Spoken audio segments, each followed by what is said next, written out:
England's story begins not as a giant, but as a quiet island shaped by waves, weather, and survival.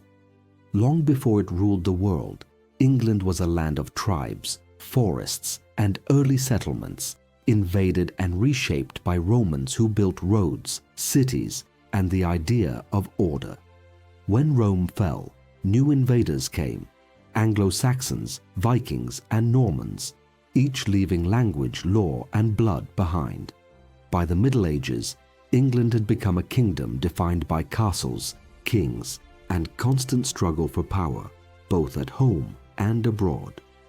The crown ruled with absolute authority, but power was never stable. In 1215, a moment quietly changed history when English nobles forced King John to sign the Magna Carta. It didn't end royal rule, but it planted a dangerous idea that even a king could be limited by law. Over centuries, that idea would grow into something far bigger than anyone imagined. As England moved into the early modern age, it began to look outward. Exploration turned into ambition, and ambition turned into empire. Under monarchs like Elizabeth I, English ships crossed oceans, trading, fighting, and claiming land. What began as exploration slowly became domination. By the 18th and 19th centuries, England stood at the heart of the British Empire, the largest empire the world had ever seen. Nearly 1/4 of the planet was controlled from this small island. The sun truly never set on British rule. At home, another revolution was changing everything. The Industrial Revolution transformed England into the engine of the modern world. Coal-powered factories, railways, and machines reshaped cities and lives. London grew into a global capital of trade and power, while English inventions, laws, and systems spread worldwide. But this wealth came at a cost: harsh labor, deep inequality, and colonies exploited to fuel the empire's growth. The 20th century marked the beginning of the end. 2 world wars drained Britain's economy, strength, and confidence. Colonies demanded freedom, and one by one, they broke away. India's independence in 1947 sent a clear message: the empire was collapsing. By the late 20th century, Britain was no longer a global ruler, but a nation searching for a new identity. And yet, England did not disappear from the world stage. Instead, its power changed shape. The monarchy remained, but its role transformed. Kings and queens became symbols of tradition and continuity, while real power shifted firmly into parliament.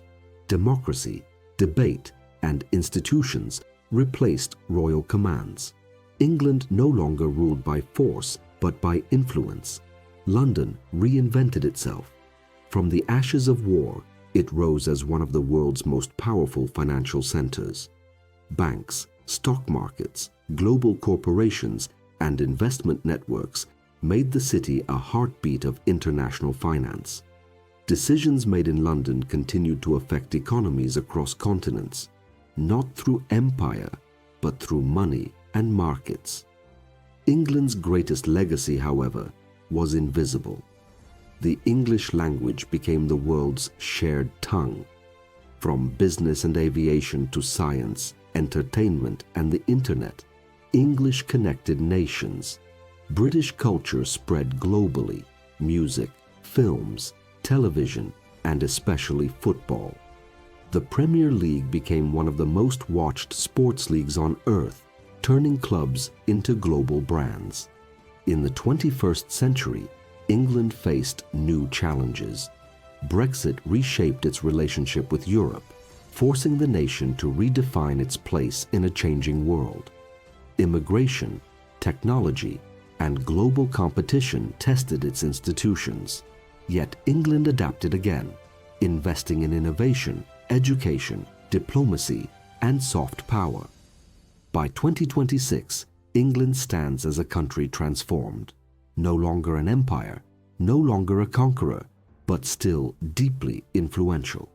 Its strength lies not in armies, but in ideas, not in colonies, but in connections, not in ruling the world, but in shaping how the world works.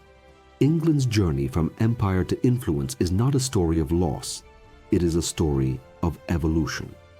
A small island that once ruled the globe now helps define it in quieter, more powerful ways. The empire is gone, but England's impact remains everywhere, in laws, language, culture, and the systems that run modern civilization.